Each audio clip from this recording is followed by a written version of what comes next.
Bəlkə görüşmədik. Gəl halallaşaq. Əlvida deməyə gəlmişəm sənə. Bu son görüşümüz, gəl vidalaşaq. Əlvida deməyə gəlmişəm sənə. Ömrümün qəm adlı taxtına düşdüm. Uğursuz sevginin vaxtına düşdüm. Ömrün qürub edən vaxtına düşdün.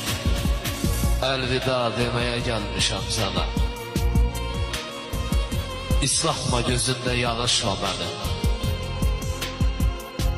Öldürmə o qəmli baxışla məni. Bağışla əzizim, bağışla məni. Əlvida deməyə gəlmişəm sənə.